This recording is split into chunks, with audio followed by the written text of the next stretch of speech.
Hi, I'm Adam Porter. I'm the designer of Pikoko and Doodle Rush and Quazzle and Big Bazaar and Throne and Compromat, my new game from Helvetique. But I wanted to talk to you today about another new game of mine, which is Zooligans from the Happy Puzzle Company. This is a logical deduction game, so it's where you sort of look at a bunch of clues and work out which animal was doing which thing in which location at what time, based on the clues that you can see. It starts off relatively simple, and then it's got increasing difficulty levels as you play through, and there's 60 different puzzles of increasing difficulty in this set. This is going to be a sort of designer diary, so I'll talk about a little bit about the process of making the game, but first I'll just show you how it works. The zoo closes at 6 p.m, but every evening several of the animals manage to escape from their enclosures and start causing chaos. The zookeepers have hired you, an animal detective, to gather clues and determine which animal is responsible for each part of the chaos, as well as where and when. So you're going to have to take one of these puzzle cards. We've got a whole deck here of 60 different puzzles, and work out from the picture clues on the card which animal was involved, what they were doing, and where it was happening. So if we start at the top of the puzzle, we can see this is number 1 of 60, so it's the easiest puzzle in the set, and it uses the A tiles only. So here we can see we've got the A tiles. We're not going to be using B, C, or D just yet. So we know that we have 3 different locations that are involved. So that's a gift shop, a diner, and some toilets. We've got 3 different animals that are involved: a monkey, a lion, and an elephant, and 3 different activities: water pistol, painting, and playing football. And each of these locations is going to have 1 animal and 1 activity on them. It can't have 2 animals or 2 different activities. So if we then look at the puzzle, the next thing we notice is that the 3 locations need to be put in a straight line like this, a straight horizontal line. We know the toilets have the gift shop to the right of them and the diner to the left. So toilets, gift shop to the right, diner to the left. So there we go, that's that top picture sorted. But now we need to look at the lion. The lion's got the elephant to the right and the monkey to the left. So the lion must be in the middle. It's got the elephant to the right and it's got the monkey to the left. And the lion has a football. So we're going to put the football on there. We can see the monkey has the water pistol. So we put the water pistol on there, and the elephant is painting. So we'll put the paint on there, and there is our finished puzzle. So let's check if we've got it right. And there we go, we've got it right. So the solution is on the back of the card. Now that's clearly a very, very easy puzzle because it's the first one in the set. But as we go through, they increase in complexity. And actually you start to have to interpret what's going on in these individual pictures. You know, no longer are things quite so clear cut. So what's going on here? Why is this football being punctured by this fork? And so on. So you get a little feel for the story. Once we get to puzzle number 11, we step up in difficulty, and you can see that by the change of colour, but also here it shows that we're now using the B tiles as well. So this means that we have these tiles which show different times. So now we're looking at what time did these different things happen. So was it at 9 o'clock, or at 7 o'clock, or was it at 8 o'clock? Okay, so that adds some complexity to the mix, and we've got a few puzzles with different shapes and layouts like this as we go through. And then when the difficulty steps up again, the next thing that's introduced is this concept of the animals going to bed. So we now know here the monkey is in bed at 8 o'clock. Now these animals don't wake up again once they've gone to bed. So if he was in bed at 8 o'clock, he can't have been active then, and he can't have been active at 9 o'clock either, in which case the monkey must have been active at 7 o'clock. Okay, so that's what happens in the yellow puzzles. And then when we step up the complexity again here, we've now brought into play the C tiles. So this brings in another location, the snow location, another animal, the bird. It brings in a disco, and another time, 10 o'clock at night. And so the puzzles get increasingly more complex.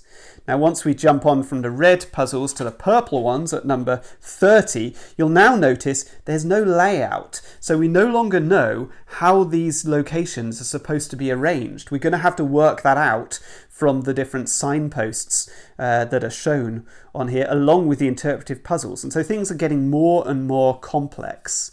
Once we get onto the green puzzles like this, then we now have the D tiles as well. So that now we have a fifth location, a fifth animal, which is the skunk, a roller skating activity, and we have 11 o'clock at night. So now we're at maximum complexity in terms of the different tiles and the tile arrangements that you might have. Notice still there's no sort of indication here of how the tiles need to be laid out. You're going to have to work that out from these different signposts.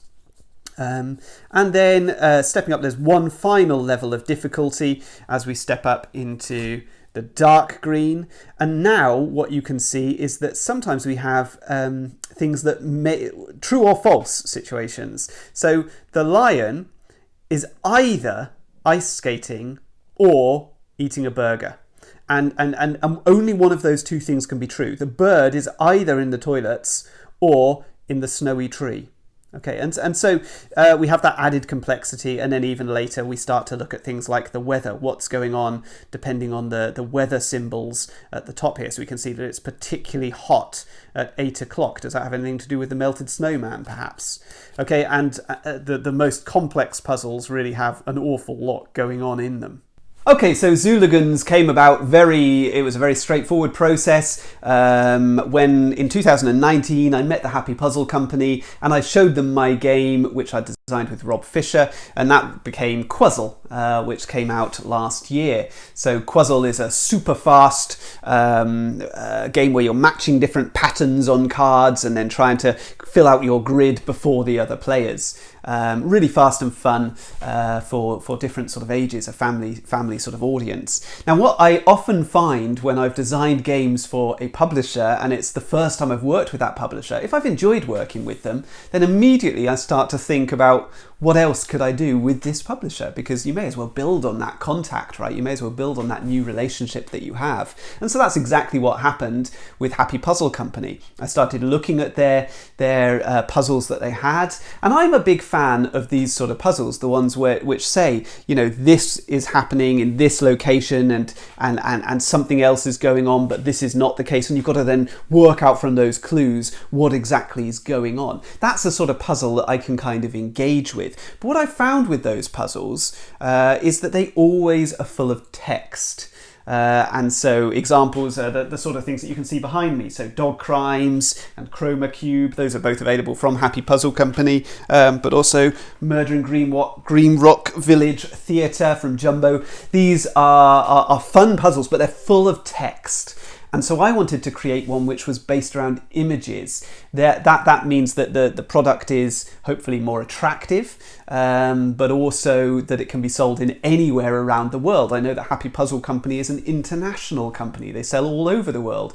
So having English text in there can be quite a barrier for a publisher. So I knew I wanted to go down that route of artwork.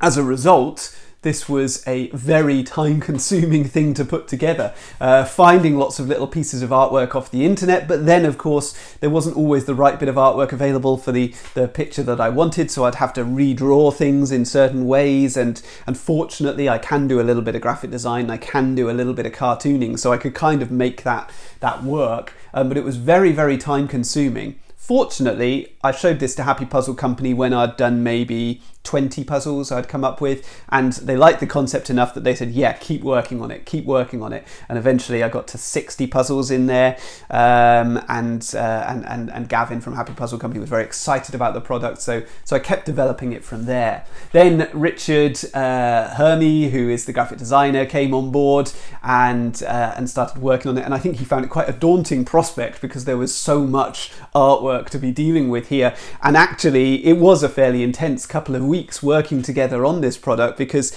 every little positioning, you know, if he moves that lion just a little bit too far to the left or to the right, then people might interpret that picture differently. So it was a very intensive process for a couple of weeks to get all of that stuff done and laid out correctly, and then the stuff goes into production, And we end up with the final product, Zooligans. I don't have much more to tell you about it than that. Hopefully you'll find it really fun. I think it's fun for all ages. You know, the simple puzzles are very playable by, you know, young children. It's a game that you can play on your own, but actually the vast majority of the time I've found that people are playing it in groups. They're playing it as families. They're playing it with their friends, all getting around together and going, oh no, I think that picture means this, or I think this picture means that. So you can play it on your own, or you can play it as a little group of detectives working together.